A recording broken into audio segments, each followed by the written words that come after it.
അപര മതവിദ്വേഷത്തിലേക്ക് എത്തിക്കാനുള്ള നീക്കമാണെന്ന് മുഖ്യമന്ത്രി പിണറായി വിജയൻ. എങ്ങനെയാണ് അത്തരത്തിലുള്ള പ്രസ്താവന നടത്താൻ കഴിയുന്നത്? നമ്മുടെ നാട് മതനിരപേക്ഷതയുടെ വിളനിലം.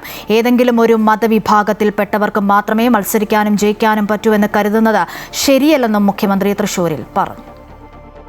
നമ്മുടെ രാജ്യം എങ്ങോട്ടാണ് പോകുന്നത് എന്നാണ് നാം ചിന്തിക്കേണ്ടത്. നമ്മുടെ നാടിനെയും രാജ്യത്തിന്റെ മറ്റു ഭാഗങ്ങളിലുള്ളതുപോലെ അപര മതവിദ്വേഷത്തിലേക്ക് എത്തിക്കാനുള്ള നീക്കത്തിന്റെ ഭാഗമാണ്. അതിന്റെ ഭാഗമായിട്ടാണ് ഇത്തരം ഒരു പ്രസ്താവന നടത്തിയത്. എത്ര തെറ്റായ നിലപാടാണ്! എങ്ങനെയാണ് അത്തരം ഒരു പ്രസ്താവന നടത്താൻ കഴിയുന്നത്? BJPക്കാകാം, കാരണം RSSന്റെ നേതൃത്വം അംഗീകരിച്ച രാഷ്ട്രീയ പാർട്ടിയാണ്. നമ്മുടെ നാട് മതനിരപേക്ഷതയുടെ വിളനിലമാണ്. ഏതെങ്കിലും ഒരു മതത്തിൽപ്പെട്ടവർ മാത്രമേ മത്സരിക്കാനും ജയിക്കാനും പറ്റൂ